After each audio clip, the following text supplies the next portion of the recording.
inside the demonstration of the Royal Armories.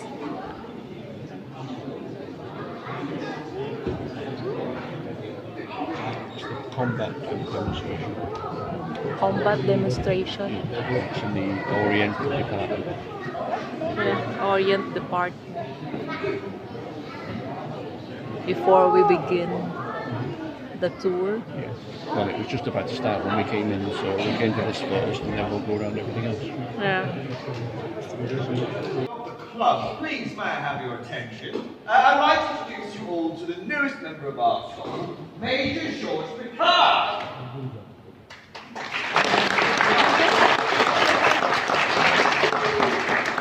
George Vickers has just taken over the intelligence department in the French Army. But more importantly, I'm led to believe he's a rather fine fencer. Well, thank you for the introduction, Major Henri. However, I fear, sir, you do me too much credit. Surely you're not denying me a little bit of entertainment, all these new members of the club. Absolutely not. Is there to be a prize? I suppose there should be a prize, shouldn't there? How about a bottle of the finest wine this club has to offer? Well, only if it's French, and it must be a claret. I'm sure we can arrange that. Shall we say 3 bouts? Absolutely.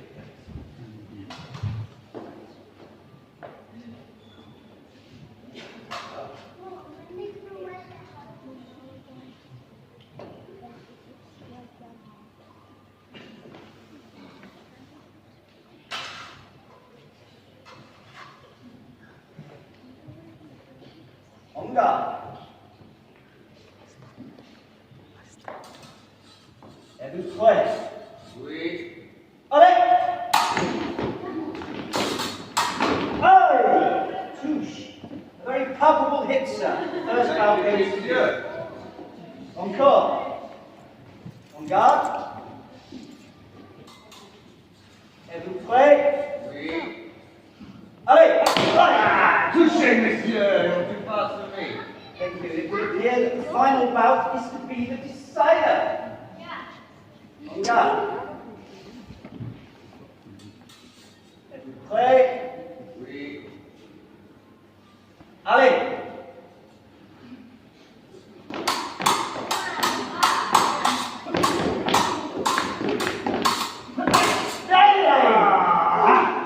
Shake your shoulders around the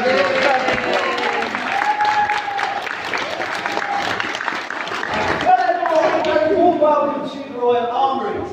My name is Danny, and if you haven't already met us, this is my colleague David. And what you just witnessed, oh, thank you. And what you just witnessed is the few sportive bouts of fencing as it may have appeared in the late 1800s. Now, the sword we use today is known as the épée. It is quite simply the French word for sword.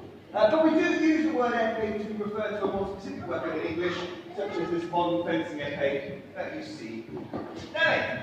Now, despite wearing costumes from the late 1800s, what you just witnessed in terms of techniques are very similar to what you might find in many fencing schools around the country today. Yes, so the rules for modern épée fencing are really rather simple.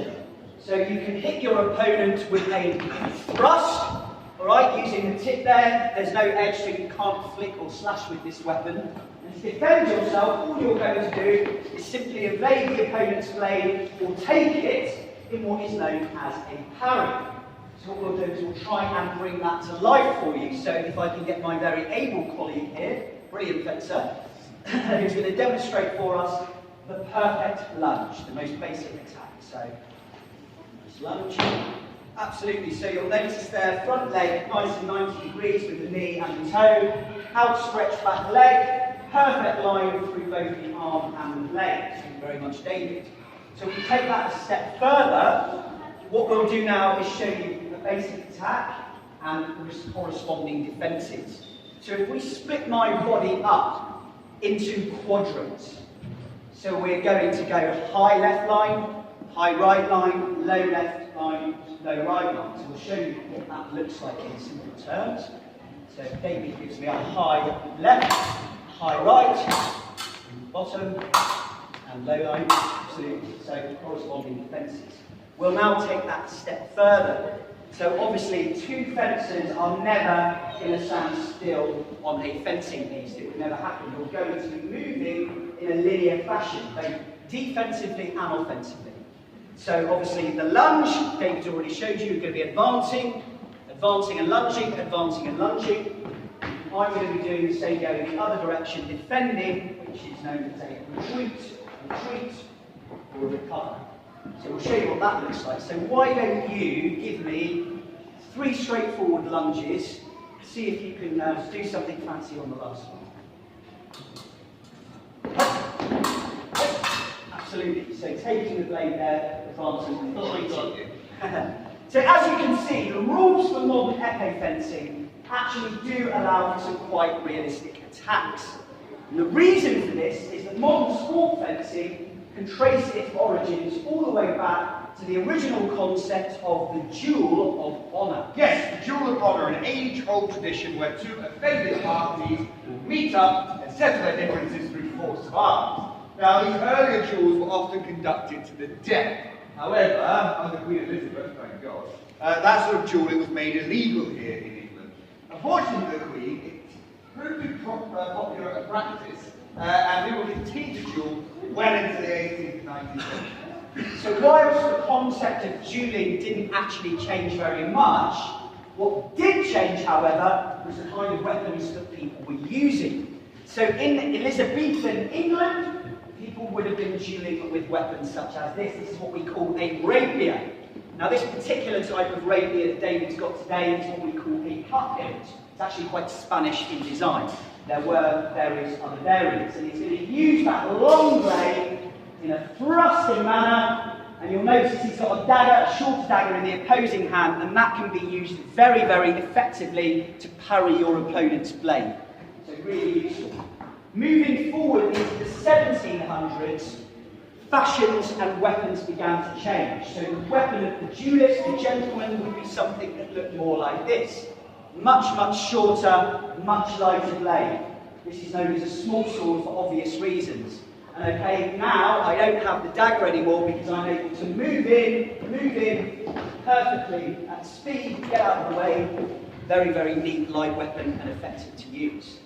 So moving forward again into the 1800s, well now swords begin to fall out of fashion even as accessories. So of course, the weapon of choice for the duelist became a pistol. However, most countries in Europe began heavily legislating against dueling, whatever the weapon.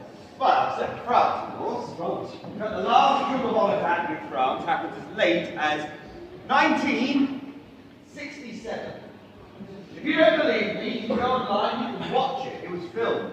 Now, of course, these later duels were not done to the death, they were done to what is known as first blood. The idea is that you fight until someone achieves a cut or nick or wound, and the duel will go their satisfaction had, and the two offended parties can go their way. But don't underestimate me when I talk about this, because the reputation of the losing party can still be damaged forever. So what we're going to try and do for you now is to recreate probably the most famous of these late French Victorian duels of honour. Now this happened in 1898 and was actually part of a much wider French military scandal which has come to be known as the Dreyfus Affair. Captain Alfred Dreyfus, a military officer who served in the French army. He was wrongly accused of spying for the German army, found guilty of this crime, and sentenced to life imprisonment in a penal colony known as Devil's Island. Not a very nice place. 1890. Nasty place.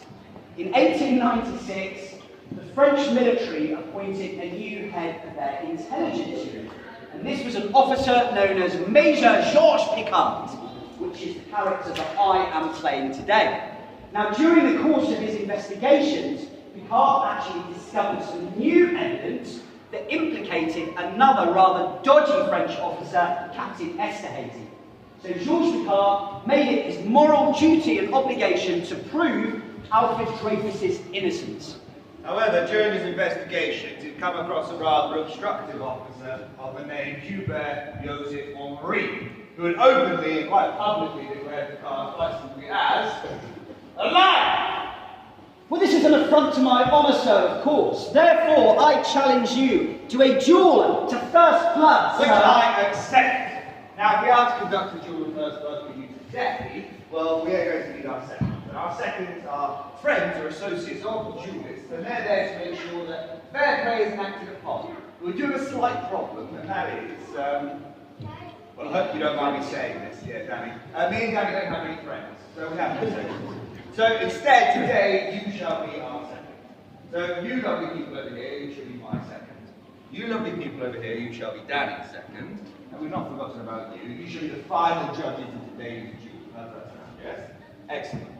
So, what we're going to do is we're going to fight one another. And hopefully we're going to hit one another, otherwise we'll do it boring. And when we do strike one another, we'll stop the fight and we'll ask for our seconds to check the blood. And it's very simple, really. If you see blood on either of us, you say, "First blood!" The duel's over. And if you see no blood, then you shout, "No blood!" And we carry on fighting. Is that understood? Everyone got that? Excellent. Well then, let's get this rather distasteful rematch underway. Yes, only this time, sir, we shall not be fencing for a bottle of claret, but rather our honour.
Are you his employee, sir?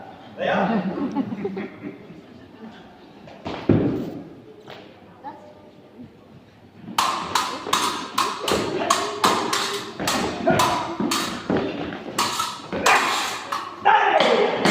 I'm sure I caught him on the wrist. Someone check that man for blood. You see my trust. Sure I found a skin slash. First blood. First blood! First blood! We have blood! First blood! And therefore, Major Georges Picard's honour was restored, and thank you very much. Now, we in the Royal Armies, we like to think that, well, we know this wasn't a turning point in Picard's investigation, but we hope that it might have spurred him on to continue his good work. And good work it was, because he would finally, in 1904, find Captain Alfred Dreyfus innocent of his crimes, and the captain would be freed from prison. Now, believe it or not, Captain Alfred Dreyfus, despite all of this, continued to serve the French army with great courage, with great discipline, all the way through World War I. But as for the villain of today's piece, Hubert Joseph Henri, well, he'd be arrested for his part in the scandal and found dead in his prison cell not long after, in rather dubious circumstances. Well, that's all well and good. We're not interested in these minor characters, are we? We wish to know about the protagonist of the piece noir. Major Georges Picard, what was to be his fate? Of course, no, I forgot. Major Georges Picard continued to serve the French army, again with great courage and great discipline. And on the very eve of World War I in 1914, he goes riding towards one morning, poor thing died. Fell off his horse and died. Honestly, there is absolutely no justice in this world, ladies and gentlemen. Well, thank you very much for being such a great audience. Myself and David are going to be around for just a few minutes. If you would like to come up and handle any of these swords, you are more than welcome, but there are a few rules. If you take a sword, please, please, please keep the point in the air at all times. Don't wave it around at eye level. Parents, you're worse than the children often, so keep a close eye on you. Now, we believe that you're brilliant swordsmen. If you've done fencing or martial arts or whatever, please don't feel the need to demonstrate that to us. We believe you. Other than that, have a rather splendid day at the Royal Armouries. Thank you for your